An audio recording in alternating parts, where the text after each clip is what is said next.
असं म्हणतात की वाईट वेळ आली की आपलीच माणसं आपल्याला सोडून जातात आणि जो आपल्याला साथ देतो तो विनाकारण राहत नाही. पती अविनाशाला करोना झाला तेव्हा संस्कृतीच्या बाबतीतही असेच घडले. अविनाश सकाळी वेळेवर उठला नाही तर संस्कृती काळजीत होती. अविनाशाला उचलून कपाळावर हात ठेवला. माझं डोकं जळत होतं. संस्कृती घाबरली. अविनाशाला खूप ताप होता. त्याला 2 दिवसापासून खोकलाही येत होता. नंतर त्या दोघांचे या कारणांवरून संस्कृतीने त्याला काल कार्यालयात जाण्यास नकार दिला होता. पण आज खूप ताप आला होता. त्याने पटकन अविनाशाला औषध दिले आणि त्यांच्या कपाळावर थंड पाण्याची पट्टी लावली. संस्कृती आणि अविनाशाच्या लग्नाला जास्त वेळ गेला नव्हता. ते फक्त 2 वर्ष होते. सासरे गेल्या वर्षापर्यंत एकत्र राहत होते. पण संस्कृतीचा वहिनींचा करोनामध्ये मृत्यू झाल्यामुळे सासरे मोठ्या मुलाकडे राहायला गेले होते. या कारणावरून त्यांच्यानंतर करोनाचा प्रभाव वाढतच गेला. काही काळ टीव्ही चॅनेलवर दिल्लीतील रुग्णालयांमध्ये करोनाशी झुंजणाऱ्यांची अवस्था पाहून ती अवस्था झाली होती. कुठे व्हेंटिलेटर नाही तर कुठे ऑक्सिजन नाही. रुग्णालयात बेडही मिळत नव्हते. अशा स्थितीत आता त्यांचे काय होणार हा विचार करून ती थरथर कापली. त्याने पटकन आईला हाक मारली. आई, अविनाशाला सकाळपासूनच खूप ताप आहे. मी काय करू? काही सुचत नाही मला. बेटा, ही वेळ वाईट जास्त आहे. राजू देखील कोरोना पॉझिटिव्ह आहे. अन्यथा तिथे त्याला पाठवले असते. आपण स्वतःची काळजी घेण्यात गुंतलो आहोत. तुम्ही असे करा, लवकर डॉक्टरांना बोलवा आणि औषधे सुरू करा.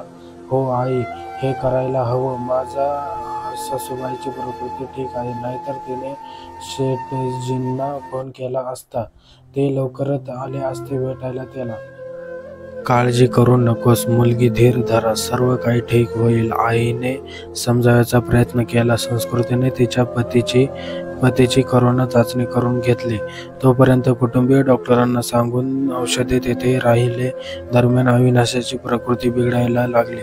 म्हणून ती त्याला घेऊन हॉस्पिटलमध्ये धावली. 2 हॉस्पिटलमधून निराश होऊन परतल्यानंतर 3ऱ्या हॉस्पिटलमध्ये बेडची व्यवस्था करणे कठीणच होते. सासरे आणि भावजाई दुसऱ्या शहरात असल्याचे ते मदतीला येऊ शकले नाही. त्यांना स्वतःची काळजी स्वतःलाच घ्यावी असे त्यांनी वचन दिले. असो, दिल्लीत लॉकडाऊन होता.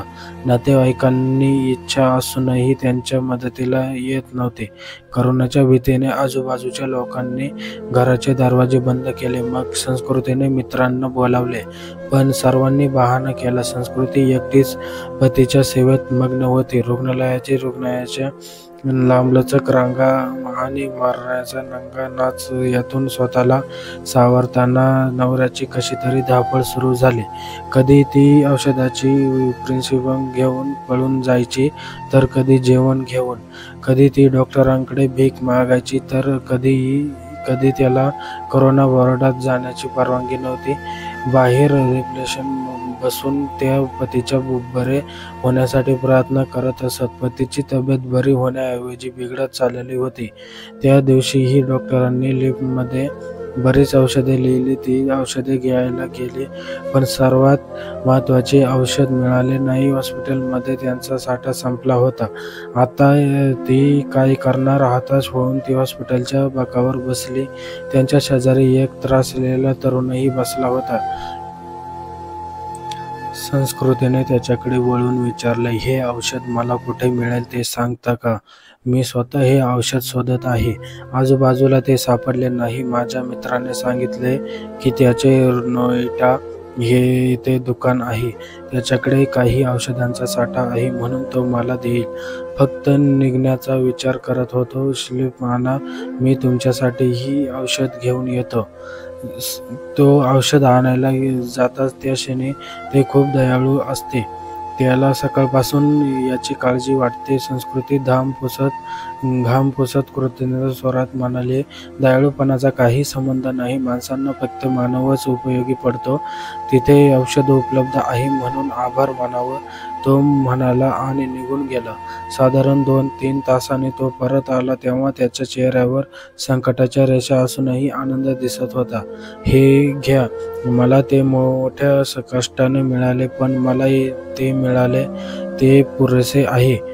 त्याच्यात मी समाधानी आहे. खूप खूप धन्यवाद." "ते किती आहे?" संस्कृतीचा चेहराही फुलला होता. "अरे नाही, पैशाची गरज नाही. तुम्ही प्रथम हे औषध रुग्णाला घ्यायला द्या." त्या दिवसापासून दोघांचे बोलणे सुरू झाले. भावाची काळजी घेण्यात ते व्यस्त होते आणि संस्कृती तिच्या नवऱ्यासाठी धावत होती. दोघांच्या वेदना सारख्याच होत्या. संस्कृतीला जेव्हा कधी त्रास व्हायचा तेव्हा ती त्या खांद्यावर डोकं ठेवून रडायची.